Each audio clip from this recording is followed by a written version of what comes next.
Hello friends, ನನ್ನ ಹತ್ತಿರ ಜಿನ್ಯಾ illumination deep rose ಹೊಸ ಬೀಜದ ಪ್ಯಾಕೆಟ್ ಇದೆ. ಇವು ಬೆಳೆದ ಮೇಲೆ ತುಂಬ ಸುಂದರವಾದ ಗಾಢ ಗುಲಾಬಿ ಬಣ್ಣದ ಹೂವುಗಳು ಬಿಡುತ್ತವೆ. ಮೊದಲಿಗೆ ಪ್ಯಾಕೆಟ್ ಮೇಲ್ಭಾಗವನ್ನು ಕತ್ತರಿಯಿಂದ ಜೋಪಾನವಾಗಿ ಕಟ್ ಮಾಡಿಕೊಳ್ಳೋಣ. ಒಳಗಿರೋ ಸಣ್ಣ ಬೀಜಗಳು ಕೆಳಗೆ ಚೆಲ್ಲದಂತೆ ಹುಷಾರಾಗಿ ತೆಗಿಬೇಕು. ಪ್ಯಾಕೆಟ್ ಒಳಗಡೆ ಒಂದು ಚಿಕ್ಕ ಇನ್ಸ್ಟ್ರಕ್ಷನ್ ಗೈಡ್ ಇದೆ. ಇದರಲ್ಲಿ ಬೀಜಗಳನ್ನು ಎಷ್ಟು ಆಳಕ್ಕೆ ನೆಡಬೇಕು, ನೀರು ಹೇಗೆ ಹಾಕಬೇಕು ಮತ್ತು ಎಷ್ಟು ದಿನಕ್ಕೆ ಮೊಳಕೆ ಬರುತ್ತೆ ಅನ್ನೋ ಪೂರ್ತಿ ಮಾಹಿತಿ ಇರುತ್ತೆ. ಗಿಡ ನೆಡುವ ಮುಂಚೆ ಈ ಗೈಡ್ ಒಮ್ಮೆ ಓದಿಕೊಳ್ಳೋದು ತುಂಬ ಒಳ್ಳೆಯದು.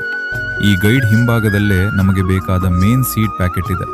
ಬೀಜಗಳು ಹಾಳಾಗದಿರಲಿ ಮತ್ತು ತೇವಾಂಶ ತಾಗದಿರಲಿ ಅಂತ ಇದನ್ನು ಒಳಗಡೆ ಸೀಲ್ಡ್ ಕವರ್ನಲ್ಲಿ ಕೊಟ್ಟಿರ್ತಾರೆ. ಈ ಕವರ್ನ ಮೇಲ್ಭಾಗವನ್ನು ಕತ್ತರಿಯಿಂದ ಹಗುರವಾಗಿ ಕಟ್ ಮಾಡ್ಕೊಳ್ಳೋಣ. ನಿಮಗೆ ಹತ್ತಿರದಿಂದ ತೋರಿಸೋಕೆ ಕೆಲವು ಬೀಜಗಳನ್ನು ನನ್ನ ಕೈ ಮೇಲೆ ಹಾಕ್ತಿದ್ದೀನಿ.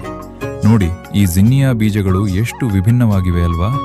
ನಾನು ಇವುಗಳನ್ನು ಈ ಪ್ಲಾಸ್ಟಿಕ್ ಮುಚ್ಚಳದ ಮೇಲೆ ಸುರಿದುಕೊಳ್ತಿದ್ದೀನಿ. ಹೀಗೆ ಮಾಡಿದ್ರೆ ಒಂದೊಂದೇ ಬೀಜ ತೆಗೆದುಕೊಂಡು ನೆಡೋಕೆ ತುಂಬ ಈಸಿ ಆಗುತ್ತೆ. ನಾವು 2 ಸಣ್ಣ ಪ್ಲಾಸ್ಟಿಕ್ ಬಾಕ್ಸ್ ತಗೊಳ್ತಿದ್ದೀವಿ, ಒಂದು ವೈಟ್, ಇನ್ನೊಂದು ಬ್ಲ್ಯಾಕ್. ಬೀಜ ಮೊಳಕೆ ಬರೋಕೆ ಇವು ಪರ್ಫೆಕ್ಟ್ ಆಗಿ ಸೆಟ್ ಆಗ್ತವೆ.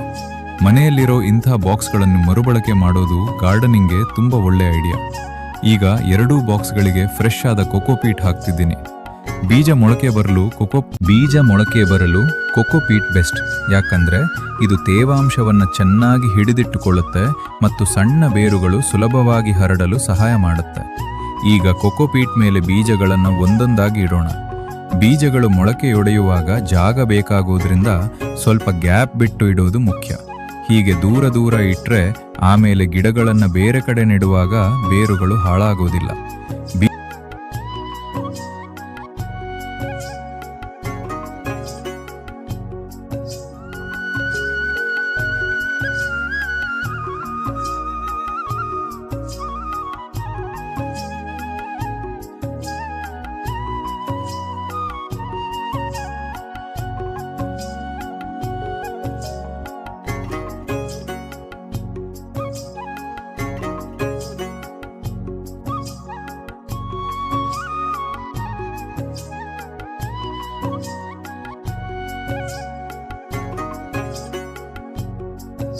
ಬೀಜಗಳನ್ನು ಜೋಡಿಸಿದ ಮೇಲೆ ಅವುಗಳ ಮೇಲೆ ತೆಳುವಾಗಿ ಕೊಕೋಪೀಟ್ ಚಿಮುಕಿಸಿ ಮುಚ್ಚಬೇಕು.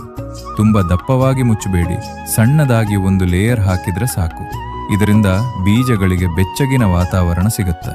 ಕೊನೆಯದಾಗಿ ಮೇಲ್ಭಾಗಕ್ಕೆ ಸ್ಪ್ರೇ ಬಾಟಲ್ನಿಂದ ನೀರು ಹೊಡೆಯೋಣ. ಬೀಜ ನೆಟ್ಟಾಗ ನೇರವಾಗಿ ನೀರು ಸುರಿಯಬಾರದು.